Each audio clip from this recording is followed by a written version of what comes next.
আসসালামু আলাইকুম। আশা করি সবাই ভালো আছেন। আমি আলহামদুলিল্লাহ ভালো আছি। আবহাওয়া পরিবর্তনের সাথে সাথে শিশু থেকে বড়দের সবারই ঠান্ডা কাশি লেগে থাকে। আর এই ঠান্ডা কাশি থেকে মুক্তি পাওয়ার জন্য আমরা ঘরে থাকা কিছু উপকরণ দিয়ে একটা রেমেডি তৈরি করতে পারি, যা খেলে আমাদের এই ঠান্ডা কাশি দূর করা সম্ভব হয়। এই রেমেডিটা তৈরি করতে এখানে আমি কমলা লেবু নিয়েছি। আপনারা কমলা লেবুর পরিবর্তে মালটাও নিতে পারেন। তারপর 1 চা চামচ পরিমাণ আদা নিয়ে নিচ্ছি। আদাকে আমি হামাম দিস্তার মাধ্যমে একটু থেতো করে নিচ্ছি। তবে আপনারা চাইলে কুচি কুচি করে কেটে নিতে পারেন, আবার ব্লেন্ডারেও ব্লেন্ড করে নিতে পারেন। এবার আমি কিচেনে চলে এলাম। চুলায় একটা পাত্র বসিয়ে আমি 1 কাপ পরিমাণ পানি দিয়ে দিয়েছি।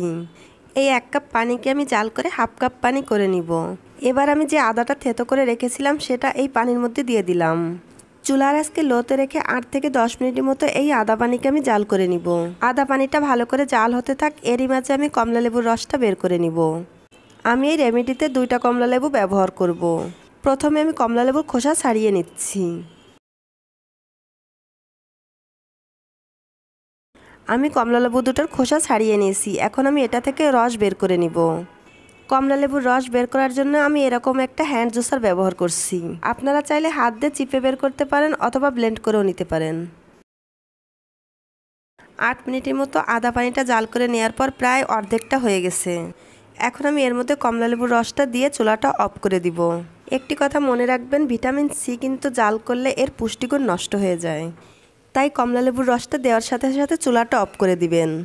এটা অবশ্যই গরম থাকা অবস্থায় খেতে হবে, তাহলে ঠান্ডা কাশি সারাতে খুব ভালো কাজ করবে। এখন এটাকে একটা ছাঁকনি দিয়ে খুব ভালো করে ছেঁকে নিচ্ছি। এই রেমেডিটি কিন্তু শুধু ঠান্ডা কাশি সারে তা কিন্তু নয়, এটা রোগ প্রতিরোধ ক্ষমতাও বৃদ্ধি করে। এখন আমি এর মধ্যে দিয়ে দিচ্ছি 2 চামচ মধু, তবে অবশ্যই খাঁটি মধু ব্যবহার করতে হবে। এই রেমেডিটি শরীরের জন্য যেমন উপকারী, খেতেও কিন্তু অনেক টেস্টি। শীত কিন্তু চলে আসছে, তাই প্রতিদিন এই রেমেডিটা তৈরি করে নিজে অথবা বাচ্চাকে খাওয়াতে পারেন।